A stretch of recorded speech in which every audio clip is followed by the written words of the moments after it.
आज रेडियो स्नेही 90.4 FM community radio station Siwan तथा smart के द्वारा प्रायोजित कार्यक्रम 100 दिवसीय टीबी रोग अभियान के तहत रेडियो स्नेही की टीम आज जामिया अरबिया सिराजुल उलूम के प्राचार्य मौलाना महफूज रहमान साहब के विद्यालय में आई हुई है।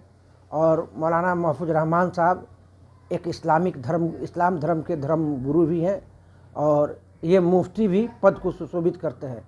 और जैसा कि भारत सरकार की एक योजना है कि 100 दिनों तक टीबी रोगियों की पहचान करना, उनको जागरूक करना तथा उन्हें दवाओं की उपलब्धता सुनिश्चित करना। आइए इस क्रम में हम जानते हैं मौलाना मुफ्ती रहमान साहब से। बहुत बहुत शुक्रिया।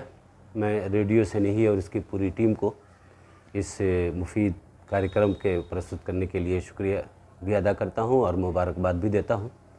इससे पहले भी कई तरह के बीमारियों के ताल्लुक़ से जागरूकता के प्रोग्राम हो चुके हैं और मेरी भी उसमें किसी दर्जे में शिरकत रही है। आज टीबी के ताल्लुक़ से ये टीम आई हुई है। हम सब जानते हैं कि टीबी एक मुताद्दी मर्ज़ है, मुहलिक बीमारी है। एक ज़माने में तो ये इतनी ख़तरनाक बीमारी समझी जाती थी कि लोग इसके नाम से ही दहशत में आ जाते थे। जिसको ये बीमारी हो जाती थी लोग उसके करीब बैठना पसंद नहीं करते थे। अब आज अल्हम्दुलिल्लाह इस बीमारी को लाइलाज बीमारी नहीं समझा जाता। हुकूमत की काविशों के ज़रिए और मेडिकल की तरक्की की बुनियाद पर आज इस बीमारी का इलाज बहुत आसान हो चुका है। लोगों में इस बीमारी के ताल्लुक़ से थोड़ी बेदारी में कमी है और उसकी वजह यह है कि इस बीमारी के जो सिम्टम हैं वो बहुत ख़तरनाक किस्म के नहीं होते। खांसी, सर्दी, बुखार वगैरह के ज़रिए ये बीमारी शुरू होती है। इसका ख़ास असर इंसान के फेफड़ों पर होता है। तो इंसान समझता है कि मुझे मामूली बीमारी है, लेकिन वही जब वो टीबी का रूप ले लेता है और तो एक ख़तरनाक मर्ज़ की शक्ल वो इख्तियार कर लेता है। आज अल्हम्दुलिल्लाह सरकार इस बीमारी के रोकथाम के लिए बेइंतहा कोशिश कर रही है। बहुत हद तक इस मर्ज़ पर काबू भी पाया जा चुका है। सरकारी तौर पर सरकारी अस्पतालों में इसके इलाज की सहूलियात भी दस्तयाब हैं। इस बीमारी से जो मुतासिर लोग हैं उनके खाने पीने के लिए और बेहतरीन ग़िज़ा के लिए सरकार हर महीना 1000 रुपये के ज़रिए उनका ताउन भी करती है।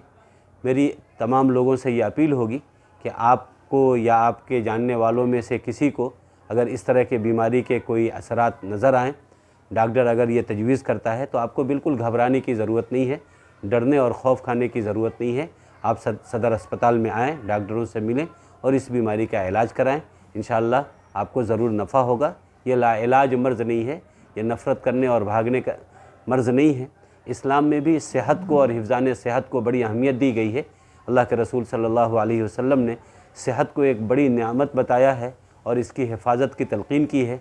तमाम वो चीज़ें जिससे इंसानी सेहत को नुकसान पहुँचता है उससे मना किया गया है और बीमारी से डरना नहीं है बल्कि उसके इलाज की कोशिश करनी है। जिन चीज़ों से इंसान बीमारियों से मुतासिर होता है, उसको जो चीज़ें नुकसान पहुंचाती हैं, उससे अपने आप को बचाने की ज़रूरत है। लिहाजा मेरी तमाम मुसलमानों से ये अपील होगी कि इस बीमारी से डरें नहीं बल्कि इसका इलाज कराएं। अल्हम्दुलिल्लाह इसका इलाज बहुत आसान हो चुका है, आए दिन आसान होता जा रहा है। इससे फ़ायदा उठाएं।